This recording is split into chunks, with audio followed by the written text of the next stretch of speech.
শিয়ালের আক্রমণে জখম হলেন এক ব্যক্তি। শুক্রবার রাতে ঘটনাটি ঘটেছে কুমারগ্রাম ব্লকের খোয়ারডাঙ্গা ১ নম্বর গ্রাম পঞ্চায়েতের উত্তর নারাথলি গ্রামে। জানা গিয়েছে জখম ওই ব্যক্তির নাম শরণ ভগত।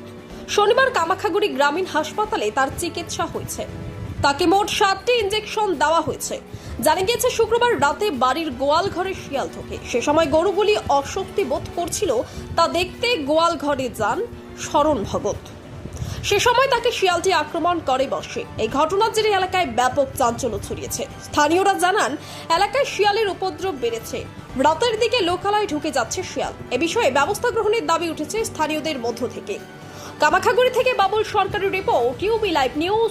খবর যখন আমরা তখন। গতকালকে যে আপনাকে শিয়াল কামড় দিয়েছে, কিভাবে কখন কামড় দিয়েছে? এটা রাত্রে 10:10 আমাদের গোয়াল ঘরে ঢুকছিল। গায়েগুলো ছটফট করে তখন আমি দেখতে গেলাম। তখন মানে ও পালার জন্য বাইরে দিতেছিল নাকি, আমাকে দেখে তখন আমাকে কামড় দিল। আচ্ছা, আপনাদের এলাকায় কি শিয়াল, প্রচুর শিয়াল আছে? শিয়াল তো আছে। আপনি কোনো ডিপার্টমেন্টে কি জানিয়েছেন যে আপনাকে শিয়াল কামড় দিয়েছে? তাহলে আজকে কি হসপিটালে গিয়েছিলেন আপনি? হসপিটালে গিয়েছিলাম, কামাখাগুড়ি হসপিটালে। হ্যাঁ, ইঞ্জেকশন দিল, 7টা ইঞ্জেকশন দিল আমাকে। এই যে কাগজে আছে আমার কাছে, এই কাগজটা না? এই তা কাগজ। আপনি এখন কি চাচ্ছেন?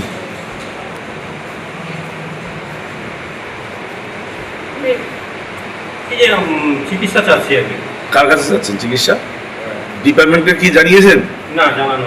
তাহলে আপনি ডিপার্টমেন্টকে জানাবেন। হ্যাঁ, জানানো যায়। আচ্ছা আচ্ছা আচ্ছা, ঠিক আছে। আপনার বাড়ি কোথায়? উত্তর নারাতলি 128। 28 মিটার।